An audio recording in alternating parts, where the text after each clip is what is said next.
Well, hello friends, Mark Holmes here, and as always, thank you guys for watching, commenting, and subscribing to the Jobu Spoirts Report. Without you guys, this literally does not work. And for everybody, I want to thank everybody who's already coming in here. I see Dallas Cowboys talk. What's happening? How are you doing? You are first in the house. And for everybody else, what I want you to do for the next hour is...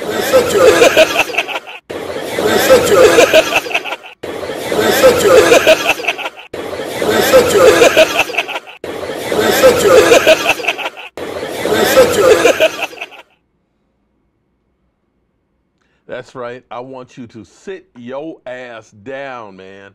So that way we can be talking about the Dallas Cowboys. Guys, I want to thank everybody who comes in here and stuff. I know it's hard right now because we are knee deep in the offseason.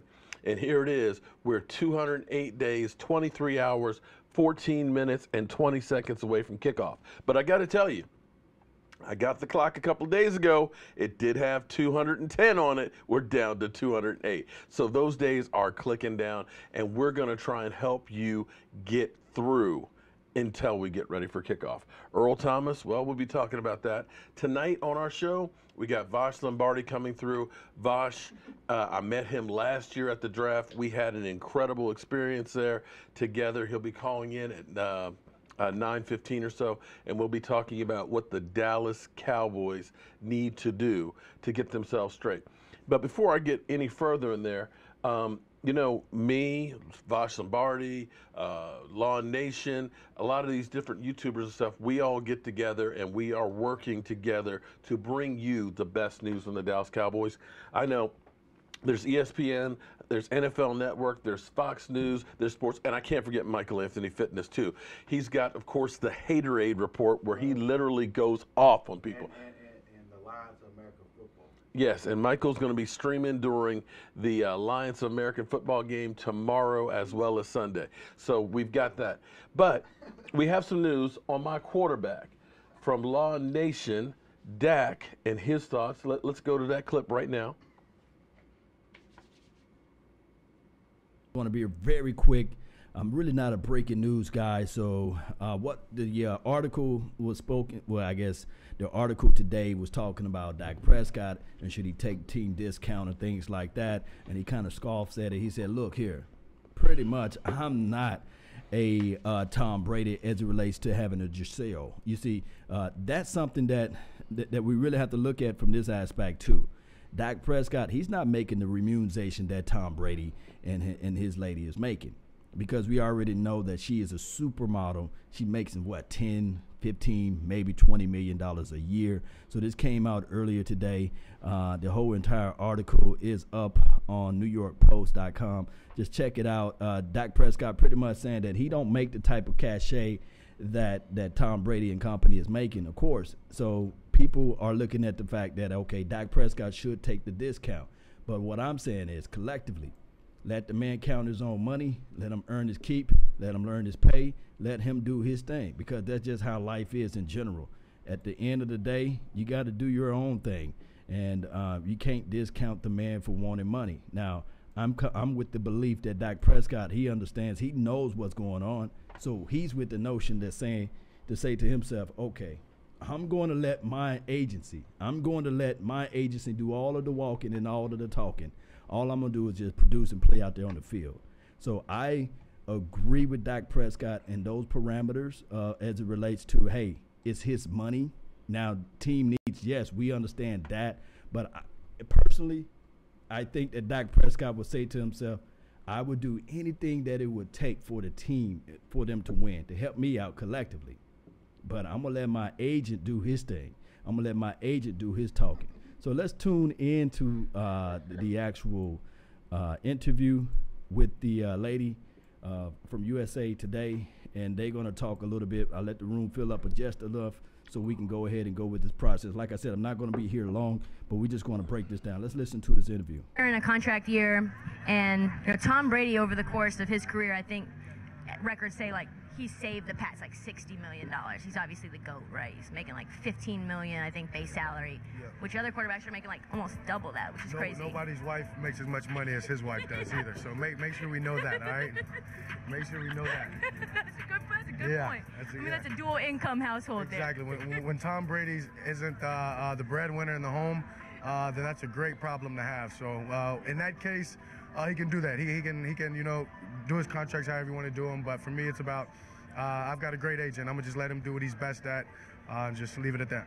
Do you have conversations with him like, hey, I need to be taken care of, but like we need to make sure that there's flexibility for my guys like Amari and Zeke and Byron Jones to get taken care of as well?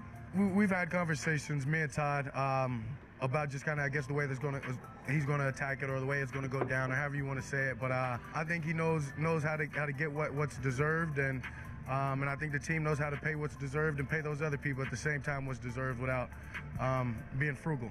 So you're not uncomfortable going into a prove-it year and making sure that 2019 is like a tone setter? Yeah, I mean, as I said, whatever's best for me, for my team, for my group, I guess, is what it is. And if that means going into that, we'll see what happens. But I'm going to take the advice from my agent and my team, and we'll figure it out. Tony had his critics, right? But he was never questioned as being like the franchise guy. Is it weird that you've been able to do exactly what Tony's been able to do in 3 years, what he's done in a decade, and yet people are still questioning that?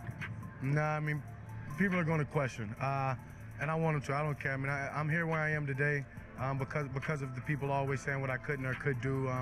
For them trying to write my script, for them trying to write where I'd be, is what's motivated, is what allowed me to be the player and the person I am today. So it's almost comical sometimes if I hear it, or if I allow myself to get involved in the talk.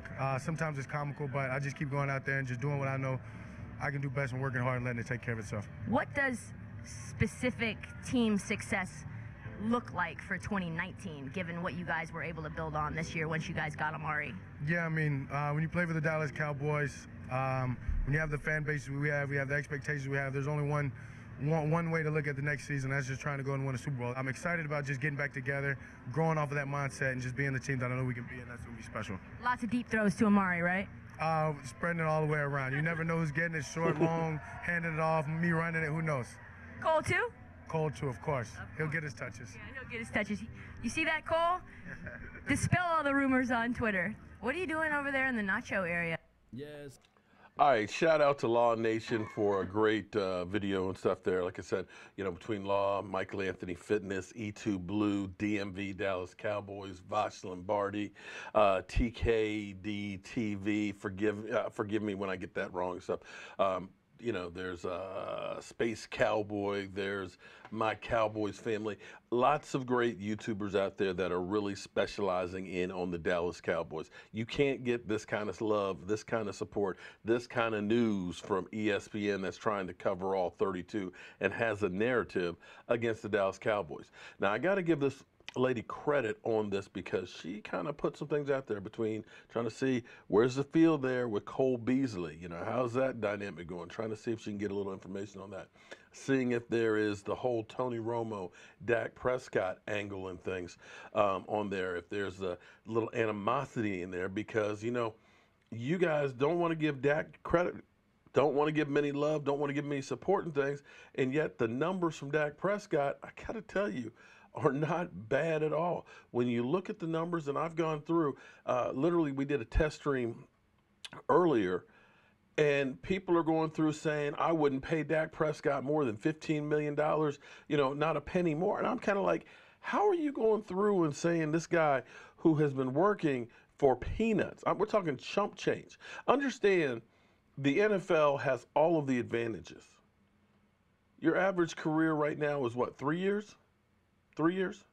And basically, you are locked in for 4 or 5 years, depending on where you're drafted. Most people never get to that second contract. A guy's career can end on one play.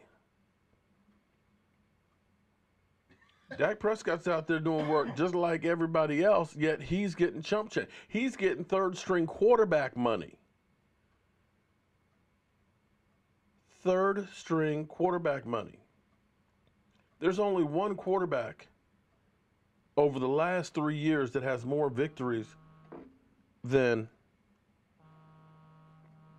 there's only one quarterback in the NFL that has more victories than Dak Prescott, and that's the GOAT, Tom Brady.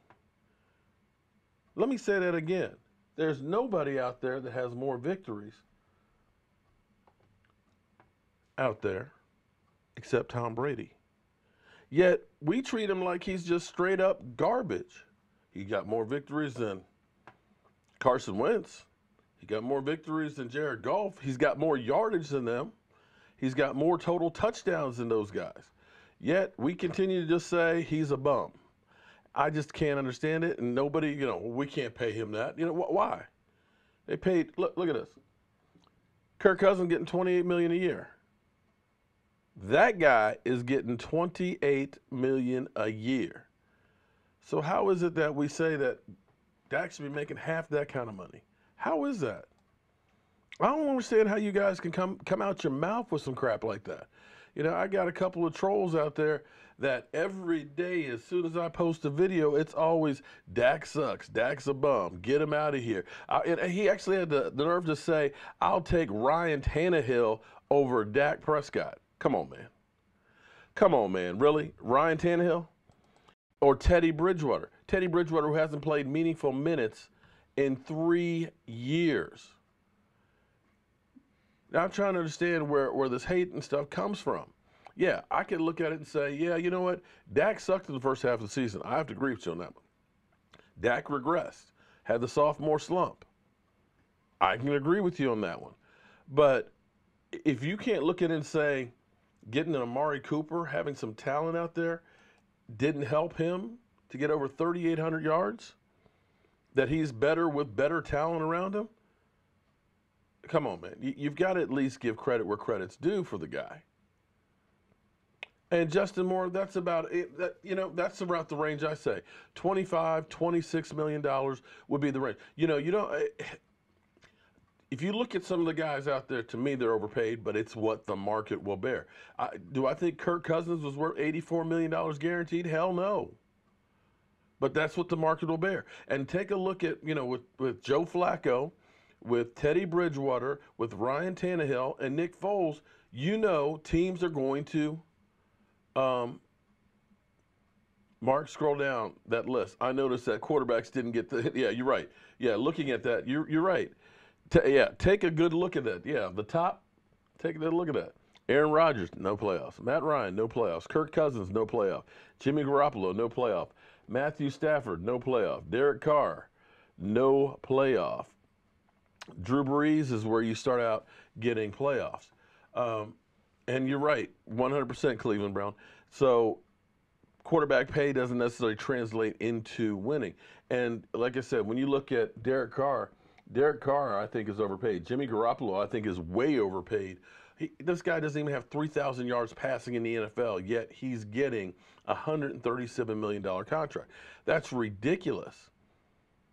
So why is it you think if Jimmy Garoppolo on under 3,000 yards deserves that kind of money, and you say, well, Dak is only worth 15? How is that? Let me give a shout out to Chuck in the house. We got Gerald, we got Stephanie, we got No Freda, we got Eric, we got Victor, we got Carol. Damn it, Carol. We got Cardell, we got Raymond. How you doing, Raymond, tonight? We got Rivera's. Everybody, thank you for joining in. I know it's the off season right now, and it's hard. It's hard when it's the off season, but don't worry. There's plenty to talk about with the Dallas Cowboys because, well, hell, let's face it. They're always in the news, no matter what happens. My buddy Voch should be calling in sometime soon here, and we'll be definitely talking about the needs for the Dallas Cowboys. And as I look at this right now, and I actually want to bring some other people on here as well. I actually want to go back through with Okoye, because Okoye famously talked about Dez Bryant, and Dez Bryant wasn't guilty and said, basically, our quarterback sucks. I want to revisit that situation because I know about the middle of the season he was completely done with Dak Prescott as their quarterback and things like that. And I want to revisit with him and see if he'll break down. Sorry, I missed that super chat there. Break it down with him and see if he believes that Dak Prescott has improved. Thomas Garrett, thank you for the shout out. Thomas Garrett, thank you for the super chat. Jahide Scott, thank you very much for the super chat. I'm doing a few new things tonight. Oh, man. Voch, you called on the wrong one. That's on the other account. Hold it, Voch. Voch, if you're watching, where are you? Let me look for it.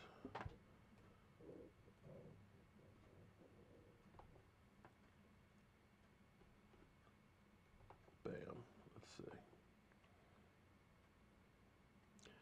I don't know how I got two different accounts.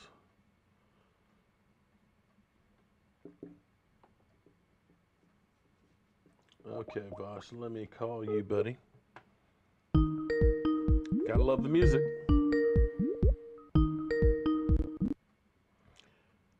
Voch, you there, buddy? What's crackalacking? Hey, you got a picture on you? Give me 30 seconds. Okay, 29, 28, 27, 26. We got Voch Lombardi. And while we're waiting for him to come on here, I will like to go ahead and show you guys a little something here. What's wrong with your voice, man? What you doing, an R&B thing now, man? What's going on? What you mean my voice, man? I got a little bit of a cold, man. Oh, you need to warm up a little bit. Can you see me? Not yet, man. Oh, no, the file's not found. Damn it. What's that? What's that? Oh, man, I was trying to show a clip from the draft, and unfortunately it didn't come through. Damn. Okay, so I'm not quite there. Everybody, I want to introduce y'all, if you don't know, Voch Lombardi.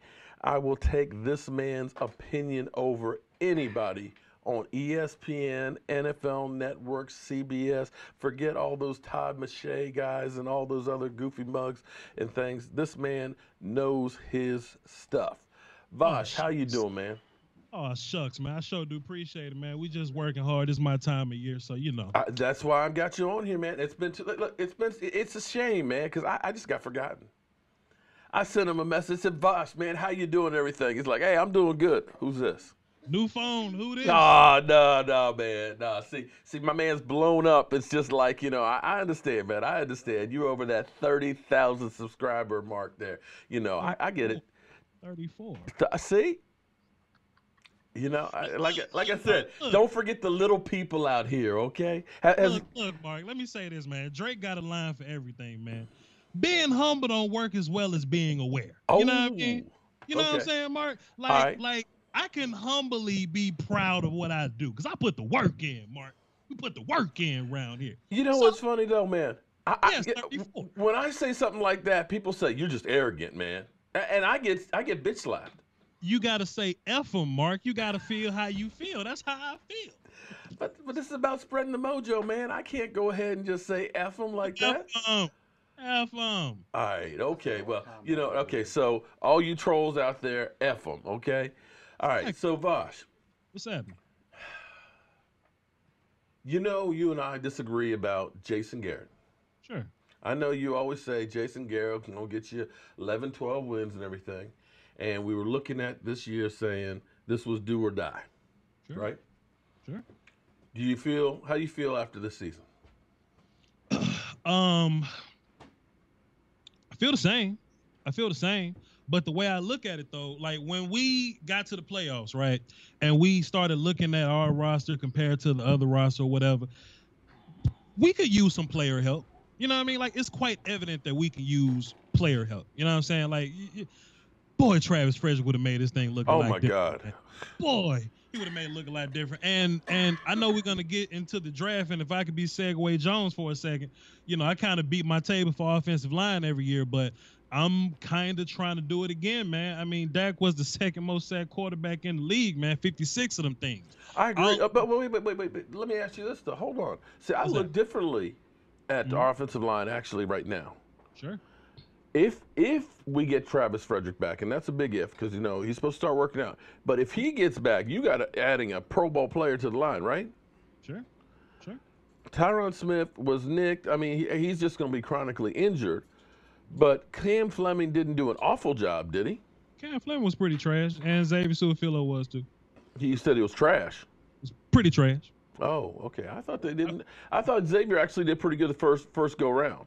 See, look, this the problem here, Mark. It's like when we win, we don't really break things down on a micro level. You know what I mean? So when we had Cam in, when we had Xavier in, sure, we won ball games, so we really didn't look now, that I'm not saying that they're starters, but I'm looking at depth. Sure. I mean, as opposed to a Chaz Green. They could be a depth player, Okay. sure. But, all right. Now, you and I had a discussion last year because I still believe that La'el Collins would be a better guard than tackle. Sure. What do you think about switching Connor Williams, trying to fatten him up a little bit and get him back out of tackle? This the problem, though, Mark. Like, I feel like everything that we think as fans, I know the coaches have gone over this before, right? Like we don't have some kind of clairvoyant mind to where they're not thinking what I don't know about that. I look into that play calling of Scott Linehan's and say, dude, come on. If they gave us a playbook and told us to call plays, we'll look foolish out there, Mark. What I'm saying is there's a reason why La'el's not put at guard. You know, you got to think about the greater good of the team. Byron Jones got moved to corner for the greater good of the team. We was on board with that. I think it's a reason why La'el's not being put at guard. I don't know if La'el don't want to play guard or if they see something at practice that indicates La'el wouldn't be good at guard. Because clearly Connor Williams is better at tackle. He played tackle in college. He got better feet, better hand placement, better movement. Why not put him out there and put La'el, the ex-mauler, up in there? That makes sense to us. Whatever reason La'el's not playing guard, he ain't going to play it, and it hasn't happened yet. So if that's the case, I'm making Connor Williams compete with La'el Collins at right tackle. La'el Collins that we owe $10 million to. La'el Collins that whose contract is up next year, who may or may not. Because here's the interesting thing, because you just brought that up too, and I meant to actually talk about that a bit. Because when you start looking at the contracts and stuff, and I believe he's the 9th highest paid right tackle right now. Sure, you damn sure ain't playing like that. That's where you start looking and saying, okay, is there a more affordable option that we're not losing so much but gaining some cap space too? Sure. I just think he doesn't get re-signed. I mean, like, I watch the film every week, Mark, and I put it up on the screen. That's why I bring you on here. And man, La'el Collins make my neck hurt when I watch him sometimes, man. So I would love for him to play guard, but there's a reason why he's not. So if he's not going to play guard, I want to go draft a guard, put young Connor at right tackle, then we'll move on from there. Okay, all right. Well, so that brings up an interesting dynamic then. So if you move, let's say, we go ahead and have the battle royale for tackle. You move Connor Williams to tackle. Then who you bring in for guard? Or is that where you're looking at drafting? That's where I'm drafting at. So your spot, because I know you're former offensive lineman, you believe that offensive line is the spot we need to go. Paramount. Dak was sacked 56 times, man. It's not all on the offensive line, but we got to look at where Dak is as a young quarterback, and we've seen him get better year by year by year. Why not make this thing a luxury Corvette for him to ride into? You know what I'm saying? Get him another wide receiver option. Give him some more time to throw. If you feel like Dak takes too long to throw the ball, make the pocket clean longer, and then we'll have productive. Because to be fair, though, Mark, Dak gonna be the quarterback. Dak's gonna be our guy. Oh, without a doubt. I think we all love fourth quarter Dak. At some point, fourth quarter Dak gonna be all quarter Dak. But until then, we need to get this guy the help, as much help as we could possibly get him. Let's make this thing a Lamborghini. You add in Amari Cooper, we all of a sudden 6 points better per game. You know what I'm saying? Oh, I agree. Without a doubt. And see, that's where I also think too, because to me, the thing that's missing on that offense really is that tight end that's a security blanket. We know we had Jay Novacek with Troy Aikman. We had, of course, Jason Witten with Tony Romo. When that play is breaking down, you need to have that guy that you know what, I can get 6 or 8 yards going to that tight end. And I'm not sure we ever got that relationship in there. I think Zeke was that guy. Well, he was, but I still think you need that big target with the tight end. I think our tight ends will get better. But this is the conversation I have with myself all the time, if you don't mind me filibustering for a minute. So you talk to yourself? All the time. Would you, if I could give you the 2016 Dallas offensive line, would you keep Blake Jarwin? Sure. 10,000%. Yeah. What I don't want to do is overreact thinking we need to get Blake up out the paint. Blake Blake can get the job done, and we're not gonna have 22 Pro Bowlers on the damn team. That's just something we got to deal with. But if I can make my offensive line better in the second round, or hell, go get whatever you want in the second round, but address my offensive line at some point. I'm not trying to use a premium pick on tight end. So that leaves us with like the 5th, 6th, and 7th round. If you're going to get a 5th round tight end, you might as well keep Blake Jarwin. A 5th round tight end ain't going to be better than Blake or Swain or Schultz day one. I'm trying to keep those guys and upgrade everywhere else. All right. Okay. I'll give you that. Do we keep Cole Beasley? This is my issue with Cole Beasley, right? Cole feels like he wants the ball more. Everybody does. Cole caught the ball 70 times last year. So with Amari Cooper getting 16 games, Michael Gallup being a gangster, Zeke being a dump-off guy, or him getting more involved in the passing game, you may want to draft a running back that's going to catch more passes or whatever. Our tight ends are going to get better because they're all rookies last year. They're going to get better. Fam, where you going to get more passes, Cole Beasley? Like shut your face. Like where those passes going to come from? We're a run-first team, so we'll have to throw the ball more to get you the ball more. I'm kind of tired of Cole Beasley getting caught from behind. You know what I'm saying? Like Cole's a great route runner. Cole get open, but man, give me a route runner that gets open that can put a little yak sauce on the back end. Okay, all right. So we're going there like that on Cole. All right. Plus, if we could be real, but the question will be is how much money too. That's going to be the biggest question. I ain't even worried about his money because we're gonna have $70 million in cap space. We got it, but Cole about to be 30, and he's the only receiver that we have that's under 6 feet. I think we're moving towards a new regime here in Dallas, and I think Cole is one of the last leftover cats that we got. I got to be honest. I think what they're going to do, and I think Amari Cooper's going to play a lot more in the slot because he was deadly in traffic to me. He's deadly everywhere. Yeah, true. But you get him in there, and with Michael Gallup was coming along, as the season went on, he, like you told me, like I said, I wish I could get that clip up here. Michael Gallup will make you forget about Dez Bryant because I think he's going to become a deep threat because wide receivers usually don't come out that first year and really do well. I think next year is going to be a major leap for him. 10,000%, Mr. Wolf. I mean, he's gonna, man, in the offseason, man, this magical thing, they just give guys dumbbells and peanut butter sandwiches, and they just grow bigger and stronger. Michael Gallup still look like a young guy out there, man. He's gonna get bigger, stronger, a little more physical. Mm-hmm. He's gonna fine tune all those things. We saw him progress as a route runner throughout the season. He was already a nuanced route runner. Then you take one of the best nuanced route runners and put him in that wide receiver room. Michael Gallup is bound to explode next year. All right, so that's on the offensive side of the ball. So you're basically saying wide receiver, offensive line. That's your big needs and stuff in the draft or free agency for the Dallas Cowboys offense. O-line first. D-line depth is a big deal. 3 guys might be walking. David Irvin kind of make me sick. So we're probably going to need to add some guys there. Malik Collins like to lay down and go ouch. We may have to address D-line at some point. I'm not really jumping on the whole safety and tight end thing, man. Jeff Heath, this defense was elite with Jeff Heath. That last play, Cowboys got the last play mentality, right? The last thing they see is the overlap, is the biggest thing. Jeff Heath only really has 5 bad plays throughout the season. Yeah. Antoine Woods only had 2 bad games this season. Not everybody want to get rid of Antoine Woods and Jeff Heath. However, my offensive line was trash for 15 games, 16 games. You know what I'm saying? I agree with that. But we had a lot of injuries, though. We sustained a lot of injuries. I mean, you look at 2016, you had everybody healthy and stuff. It was consistent week after week. When you started bringing in Salafalo and, Connor Williams was like a deer caught in the headlights. I think actually the best thing that happened to him was actually getting injured, coming out for a few games and catching his breath, because to me, he played better once he came back in. Maybe I'm wrong on that. You're more the expert, and you broke down all the films. But it seemed like when he went in that Eagle game for Zach Martin, he played really well in that game, and it seemed like it was a launching pad for him. Sure.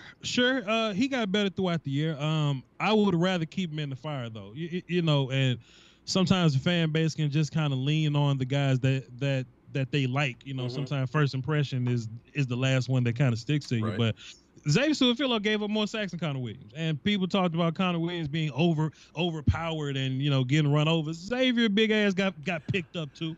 Like I said, I don't break down as much film as you do, but to me, it seemed like more times than not when he got beat, he was playing the chess games. He was losing his technique and getting out of position. He was lunging. Yeah, he was lunging, or he'd be up, too upright and getting beat. And so to me, it wasn't a matter that he couldn't do it. It was that he lost the technique. In the same way, Dak Prescott, when Dak Prescott doesn't have his technique, the ball will float on him or be, underthrown left and right. You've got to keep your technique and everything.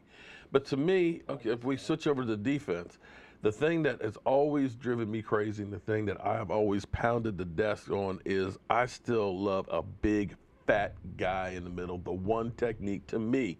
And maybe it was because I played nose guard in college, a position they don't even call anymore.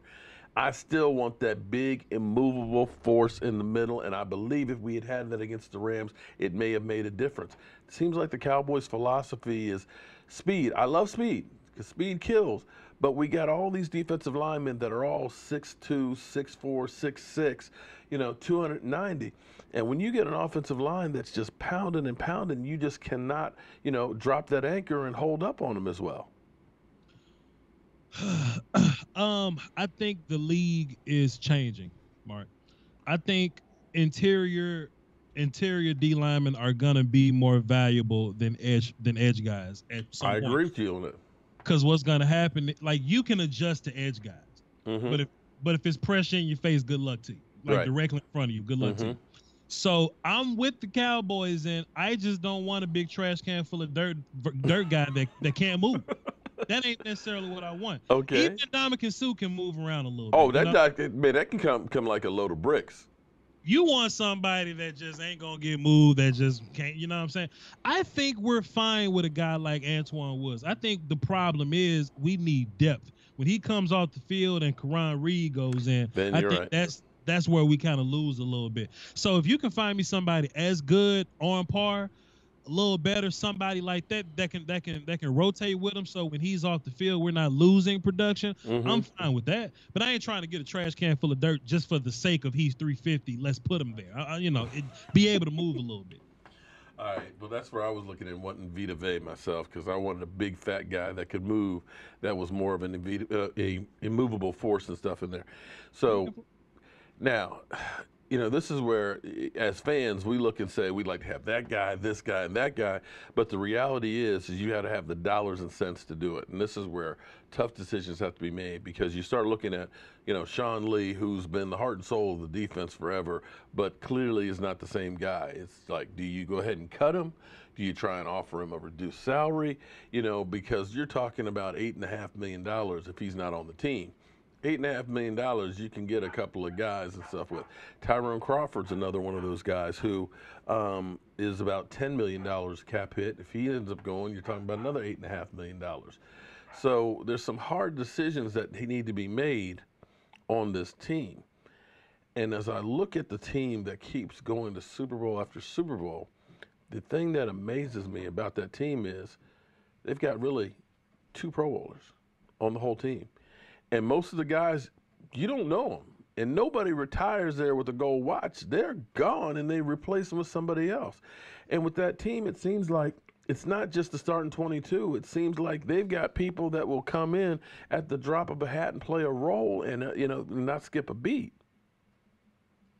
You know how much I hate comparing the... I know that, but you got to look at what works. Let me tell you what works, Mark Holmes. They got the best coach of all time. They got the best quarterback of all time. That's what works.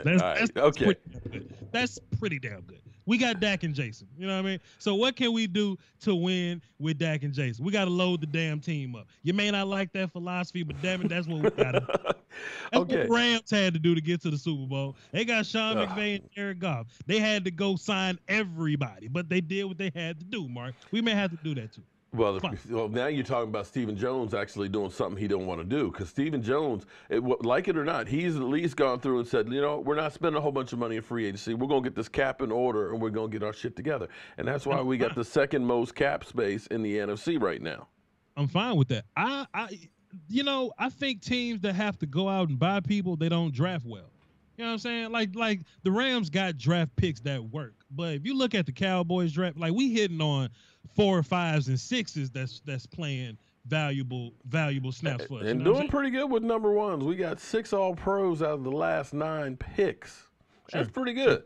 Sure. So, I'm not, we don't have to go and sign to lead because we got Byron. You know what I mean?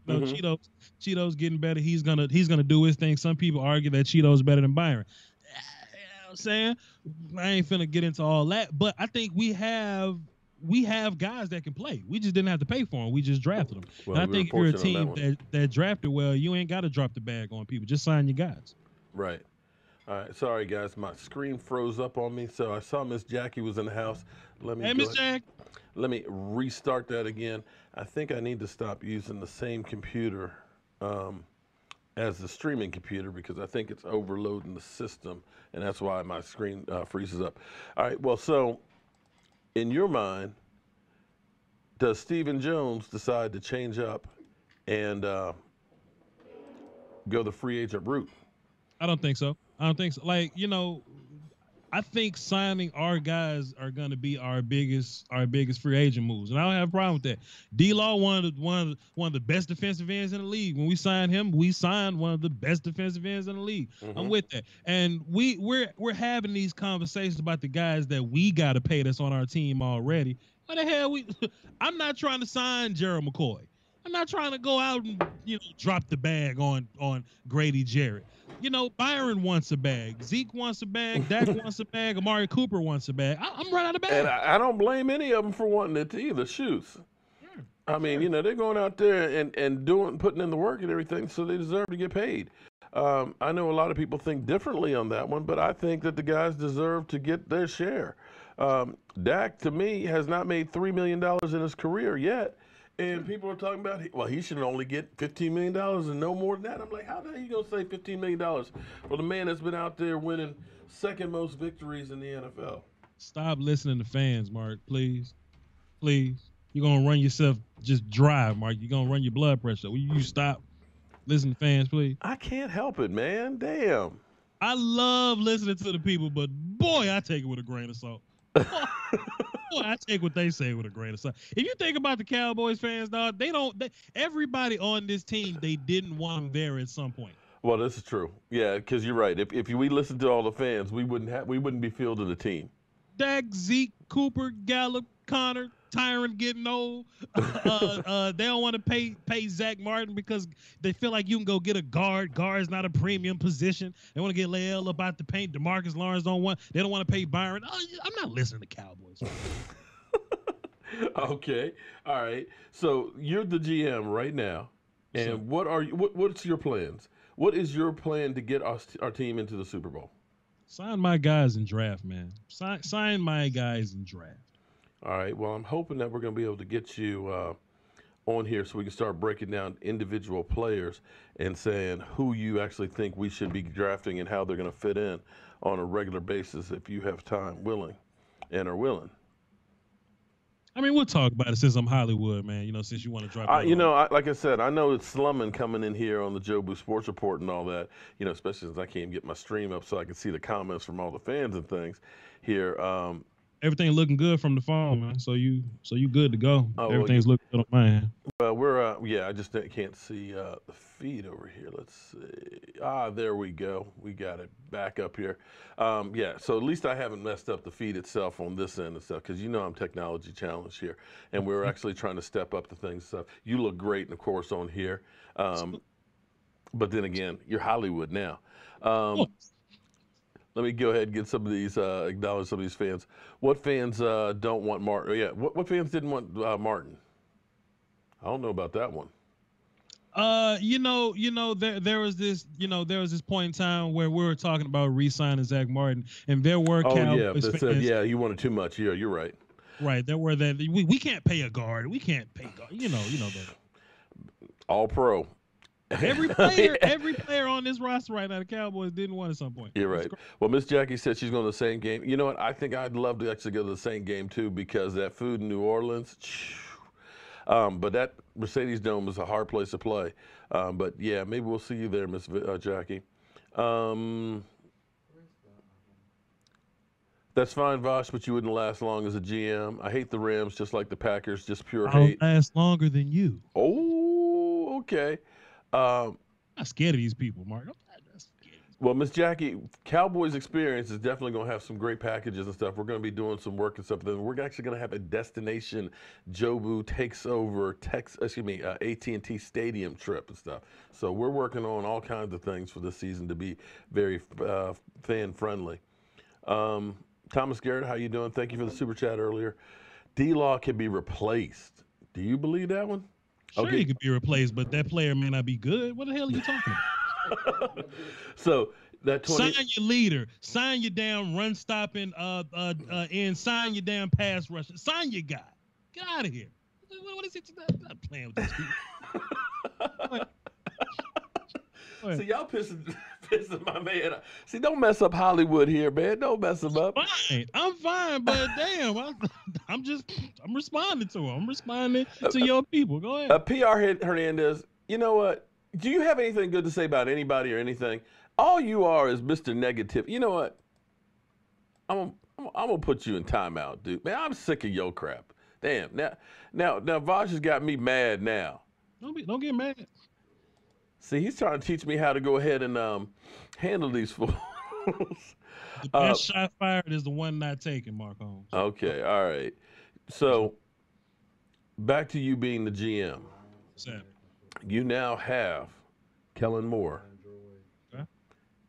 as your offensive coordinator. Sure. Do you think he has got training wheels on him where it's going to be play calling by committee? Jason Garrett in there, Nessmeyer in there, and John Kitna? I think they have these names in place to protect Kellen. You know what I mean? Mm-hmm. I don't think they'll give him the job if they didn't have faith in him. Everybody got nothing but nice thing to say about him. We wouldn't just say, oh, we got all the faith in the world in Kellen Moore, but we're going to let Jason Garrett look over and Nussmeier make his recommendation, and we're going to let John Kitna do whatever. Like, I think they're going to give the whole thing to Kellen Moore. And I think Kellen Moore can do it, man. Like, I watched film on Kellen in Boise, and a lot of the things that people like now, people hated back in the day. Like, well, look at this with all this movement, with all this motion, all this college stuff. That'll never work in the league. You mean that's motion? The Cowboys doing motion in different sets? Now, that would be new, wouldn't it? Listen, Mark Holmes, the Cowboys have run motion and have run many sets, but player execution is a thing, Mark Holmes. And Ndamukong Suh picked Joe Looney up off the ground. We have got to execute better, Mark Holmes. Please, man. Please, just stop feeding the narrative, Mark Holmes, if you don't mind, please. So you honestly don't believe that our offense was handicapped by Scott Linehan? Is that what you're trying to tell me? I'm not saying the offense couldn't be better, but I'm saying the plays that were called, if they were executed better, we wouldn't be having this conversation. I feel like everything can get hold better. on. I'm finishing my statement. No, young gun. No, hold up. No. Wait a minute. Let's just take fourth down for one goddamn minute, okay?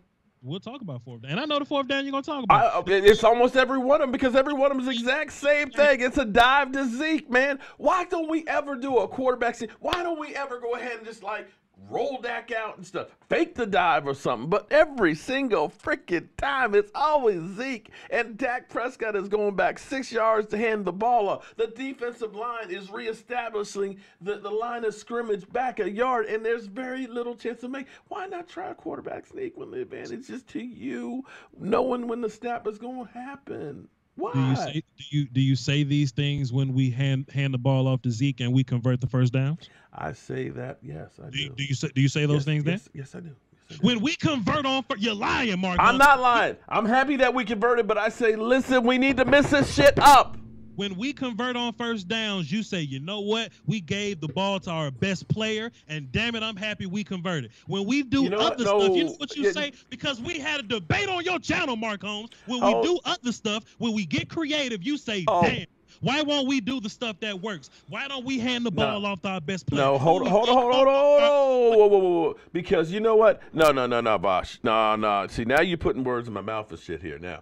No, because you know what I say with our running back? We end up using him too many times like a battering ram, running the same thing, and we're going to run his ass into the ground. We need to start getting him the ball more in space because he is a playmaker, and stop killing the man. last year when we were discussing the Seattle play, did you not say just hand the ball to Zeke and stop getting cute? Did you not say that? Oh yeah, that one I did. That was last year. Come on, man. Look, make your mind up. I don't mind giving the ball to the best running back in the league. I don't mind this. I don't mind. Zeke picked A gap. We run a zone offense. We block up front. Zeke can pick C, B, or A gap. He chose to go A gap. That just happened to be the gap Joe Looney got picked up off the And ground. thrown in there and pushed. Yeah. This ain't a conversation, Mark Holmes. I'm not screaming at you. I'm not screaming at you. That's okay. That's okay. You can scream at me. At the notion of this, man. Just come on, man. Go ahead. Hey, bro. man, stop agreeing with him, man. This is my show, damn it. Even though we got Hollywood on here. I'm listening, man. Go ahead. All right. Okay. So, in your mind, Jason Garrett has no flaws, and the coaching and everything and the play calling is good. It's just words in my mouth. But I listen to your story. I listen to you. Gonna turn this whole chat box against me. Fine. No. I'm just saying. Sometimes I just look at it and say maybe we might have done something a little bit different or a little bit better. It's easy being a Monday morning quarterback. I know that. Sure. It's easy to be over here talking about it because you know what? It's not my ass that's on the line. All the things that we hate on are player execution. When people mad that Dak holds the ball too long, when Tyron gets holding penalties, when Lael flat out gets whooped, when we go wide receiver by damn committee and Allen Hurns can't get separation, when we miss tackles, when Antoine Woods can't get off a block against LA, that's player execution. When Van Der Esch and Jalen Smith get blocked, that's player execution. When Byron gets beat the one time and now all of a sudden Byron gets beat all the time, that's player execution. So why are we forgetting player execution when it comes down to the damn coaching conversation? At the end of the game, okay. when But you can hold on. But see, sometimes it's a philosophy with coaching, though, too. Sir? Sometimes it's a philosophy with coaching where you're trying to fit a square peg into a round hole. Sometimes you got to look at the talent that you have and say, let's work with this. I know this is not what I normally do, but this guy is really good with that. I'm sorry. To me, Dak Prescott is better out in space. You want your coaches to be so great that you don't have to hold your players accountable. That's what you want. That's what you want. But I just want to win, damn it. I just want to be in the damn Super Bowl. I'm sick and tired of seeing Tom freaking Brady holding the goddamn Lombardi trophy, okay?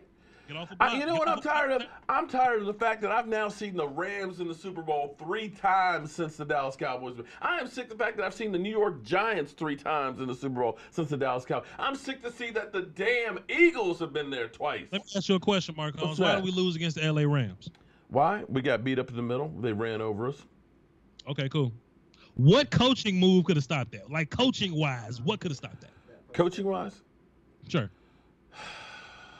What type of coaching would you give to guys? What? Okay, you look your A-gap player in the eye. You know what? Say, I tell you what coaching move that messed up on that one, which was the same mistake we made the last time we were in the playoffs, and that was taking a player who hadn't played really in weeks and making him a starter. What are you saying? Sean Lee. Van Der Esch got blocked too. Van Der Esch ain't do shit the past 2 weeks. Yeah, but you know what? I'd rather come in with the ones that I wrote in with. Okay, I'm sorry. No, I'm sorry. You know what? I think when Sean Lee got on the field, we damn made a stop when Sean Lee got on the field. I don't know about that one. To me, Sean Lee did not look. Sean Lee looked like a shell of himself. And it's the same. If you go back to when we played against Green Bay, and we brought Morris Claiborne back in after being gone for like 6 weeks. Ended up having a hands to the face penalty, ended up not being able to make it through the game. It was on 3rd and like 15, boom, hands to the face, boom, gave him first down. We got down 21. Case, Mark Holmes, what that got to do with us getting beat up the middle? No. But I'm just saying, I tell you what though, if we had gotten Jared Goff on that 4th down, that 3rd down, sure, you might have had a chance. And okay, so sometimes a game will dictate by 1 or 2 plays. I tell you what, in the Texans game, if we had maybe gone for it in overtime, sure, instead of punting it, that goes back. Sometimes it's 1 play or 2 plays that make all the difference in the world. How about you block a guy? How about Jeff Heath? Don't get your shoulders too turned inside, so when Jared Goff slow ass scramble to the outside, you're not still looking at the damn running back. Stay square so you see what's in front of you. How about just execute? Jeff been tackling in the box all year. Jeff ain't trash. I didn't say he was trash. He's only had 4 bad plays. That was one of them. I want to push Jeff Heath off the bridge. Make a tackle, Jeff Heath. Then Dak Prescott gets the ball back. Look, everybody in this chat box, everybody watching this show right now, if Dak would have got the ball back, everybody had confidence that he'd have drove that damn thing down the score. You're right about that. But Jeff Heath didn't execute. Name some coaching shit. And Sean Lee couldn't get off the block either. Make Jeff Heath see that. Name it. That'll make Tyrone Crawford not get blocked. That'll make guys show up. That'll make Malik Collins not get turned outside of B gap. Name some magical coaching Bill Belichick shit that would have helped right there. Guys, show up and play. Okay. All right. Well, we just got beat then. All right. Then I'll take your word for it. We just got beat, and everything's hunky dory with everything that we're doing with the Dallas Cowboys. And that's not even what I'm saying, because we can get better. We always got room to improve, but let's not act like player execution ain't a thing. You know what I'm saying? Well, here's the thing that gives me hope, at least. We're one of the youngest teams in the NFL. Sure. You got room to grow together. They got starts, though. Them young guys got starts. They got a whole lot of starts in them. So, sure. You believe in our quarterback? Sure, I do. Damn sure do. We got a lot of people out here that say you can't pay him more than $15 million. F him. Pay that man his money. Win with him. He's the damn second most winning quarterback since he came into the league behind Tom Brady. More than Ben Roethlisberger, more than Matt Ryan, more than Aaron Rodgers. Pay the man. You're preaching to the choir here, but you know the 80% out there that say that he's garbage. And boy, how much better would he be if we weren't damn ranked number 2 with 56 sacks in the damn league? Oh, we'd be a whole lot better. Come on, man. We finally got this man somewhat of a receiving core in week 8. Mm-hmm. And we only lost 3 games after that. Yeah. One in the playoffs, something like that. Please get this man some. I'm not mad. This shit just blows my mind, man. Go ahead. I agree. But listen, man, you don't know. You're still blaming Jerry Jones out here, Mark. I know. No, and that's one I keep saying. So everybody keeps saying that Jerry Jones is the worst GM, but I'm sitting here looking at all the players that we have been brought in and players that people thought were going to be nothing. You can't tell me that everybody knew that Dak Prescott was going to be what he is in the 4th round. We lucked the hell out on that one, because the reality is had we not let DeMarco Murray go, we wouldn't have Dak and Zeke here now. Totally agree. And the fact that we got a quarterback, and I'm looking around and seeing Kirk Cousins getting $28 million, that we got a guy that ain't even making $1 million that's playing good enough to win in the playoffs. Kirk Cousins ain't beat him yet. Not yet, but we got people that say we should bring in Teddy Bridgewater or Ryan Tannehill. F him. All right, so as Voch says, F them, the hell with y'all, and so on. All right, so I had one other question I had for you. Now I've drawn a blank. You didn't hit me with too many F-ums. Are you going to the draft this year? Nah, man, Nashville ain't sexy, so I'm gonna go to Orlando and do some stuff. Then I'm gonna go to then I'm gonna do Vegas and well, I forgot. I'm sorry. You can't hang with those little people and stuff at the draft. Just meet me in Vegas. What do you want to say? Just meet me in Vegas. Nashville. That's a long way to drive an RV from the East Coast, man, to Vegas. Come on, man. You the one that got the money. Fly your RV out. You can do it. Who got some money? Mark Ho's got money. Yeah. Okay. You know what? With that one right there, you know what? I don't know what to say on that one. I ain't got it. I wish I did. If I did, I'd be at every single Dallas Cowboy game every year, but I ain't got it like that. But maybe one of these days. What's happening, Joseph? Nice to see you in here. I see North Carolina, a Cowboys fan. Viper King. I see Eric Griffin. Jimmy. I see, of course, Victor. Victor, you're always around. Incognito. We got Eric Griffin. Everybody, thanks. I appreciate you coming in here. I know it's the off season. It's a hard time of the year because we got 208 days before the season kicks off, but we got a lot of stuff going on. All right. DeMarcus Lawrence. Sure. Does he get tagged so he buy himself some more time to get that long-term deal done? Pay him. Pay the man. I agree, pay him. The question is, will they do it before the 5th?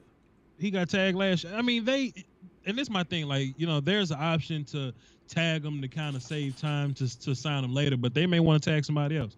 I'm not saying who, because I don't know who they would tag, but just go ahead and pay the man, get it over with. because you don't really want anybody being held out of training camp. You don't want one of those situations. So just go ahead and pay him and get it over with. All right, Zeke Elliott, you pay him this year? This year? Mm-hmm. Nah, because he got more years to play. He's got more cheap money to play. Michael Anthony Fitness, where you at, man? Michael Anthony's over there on the couch, man, chilling. Why is he coming after Okoye over the whole Zeke conversation, man? He wants to know why you going after Okoye. Because he talking crap about my running back. Oh, he's talking crap about his running back, man. I'm talking crap about your damn running back. If Zeke shows up holding out being diva-ish, yeah, you mean? Oh. Mark Holmes, if Ezekiel Elliott holds out, yes, at this point in his contract, where we got a whole another year and an option that we can put on him, this ain't the time to do that, young Zeke Elliott. This ain't the time. But I don't know about trading him though. Come on though, because I think that was Okoye's point, wasn't it? You try and make a Herschel Walker. Ain't nobody gonna make a Herschel Walker trade anymore. If Zeke holds out and demands money, Okoye was basically saying that we can look for other running back options. We can't be held ransom by Zeke.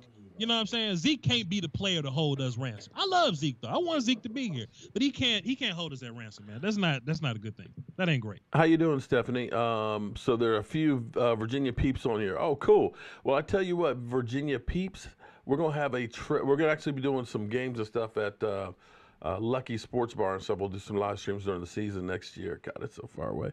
We're also going to have a couple of game trips to Dallas and stuff, so maybe we can kind of take over the stadium. So shout out to all my peeps here in Virginia. I appreciate all the support and stuff. From time to time, I run into people that are like, I watch the show, so it's kind of cool. But, of course, I'm not recognized like Voch here. You don't know me neither. I might be in Virginia in May, man, just just kind of say what's up to people. I might be in the area, so if I am, I'll hit you up. When you coming to Virginia? Maybe in May. I got family out there. Oh, snap. Okay. Maybe I can hang with Hollywood then. Hey, man. Get you some residual attention. Miss Jackie said we need another running back tandem to work with Zeke. I'm with that.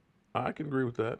Mm-hmm. Michael Anthony Fitness is so mad. Yeah. You know, I was thinking about getting Okoye on here with Michael Anthony Fitness and trying to moderate and find out what the real deal is.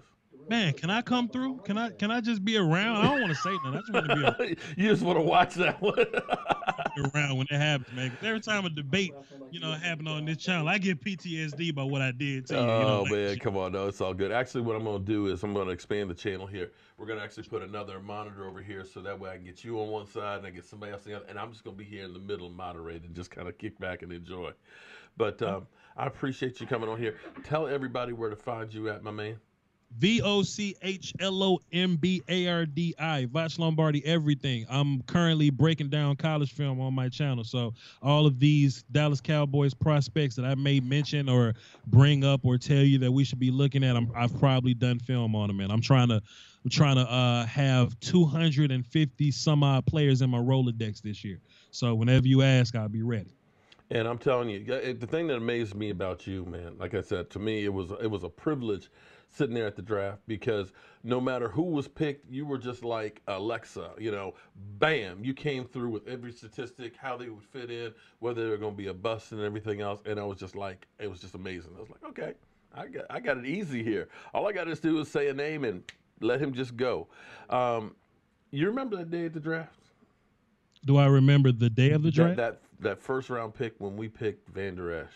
Yep. I wanted to get that clip. I wish I could have pulled that up. Can I say something about that too? Go ahead. So so people went back to look at my Leighton Vander Esch film session, and I love how karma just makes a full circle, right? Uh-huh. They watched my Leighton Vander Esch film session, and I said things like, oh, man, the Oregon game, they weren't really blocking him when he's running free. He's fantastic. He's a good cover guy. He got a problem getting off blocks. He's bad and trash. And people thought I said Leighton Vander Esch was trash. So when he had a good season, people kind of sort of, try to beat me down a little bit. But, boy, when we got blocked up front, Leighton Vander Esch had to deal with trash. Boy, did that come full circle. Boy, do I pat myself on the back for that one. Well, I tell you what, though.